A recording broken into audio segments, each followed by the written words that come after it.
अपने संबोधन में सीवान की प्रियंका पांडे की चर्चा करते हुए कहा कि घरेलू पर्यटक स्थलों पर जाने का सुझाव काफी अच्छा है। उन्होंने कहा कि प्रियंका पांडे को अपने देश में देश के प्रथम राष्ट्रपति डॉक्टर राजेंद्र प्रसाद के जन्म स्थल पर जाकर महान विभूति के बारे में जानने और उनसे जुड़ी स्मृतियों को देखने का मौका मिला।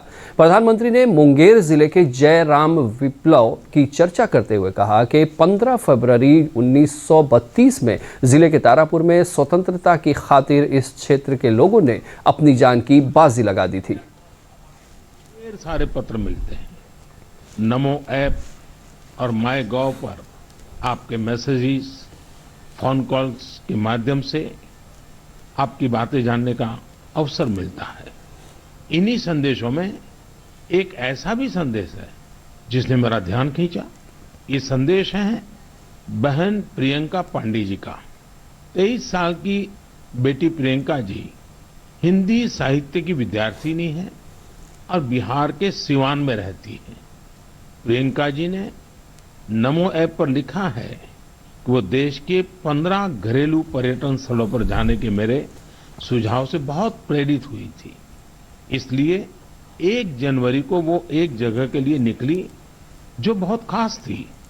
वे जगह थी उनके घर से 15 किलोमीटर दूर देश के पहले राष्ट्रपति डॉक्टर राजेंद्र प्रसाद जी का पैतृक निवास।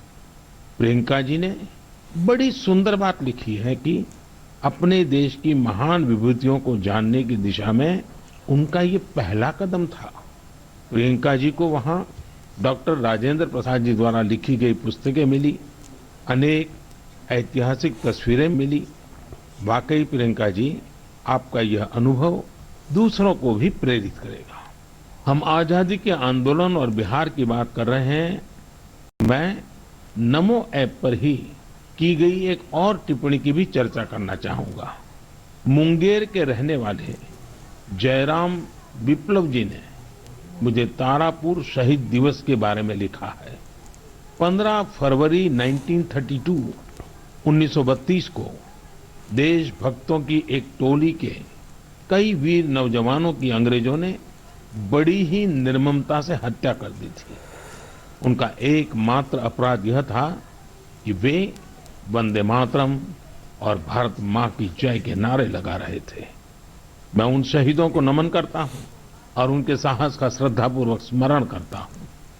मैं जयराम विप्लव जी को धन्यवाद देना चाहता हूं। वे एक ऐसी घटना को देश के सामने लेकर आए जिस पर उतनी चर्चा नहीं हो पाई जितनी होनी चाहिए थी। प्रधानमंत्री ने कहा कि देश की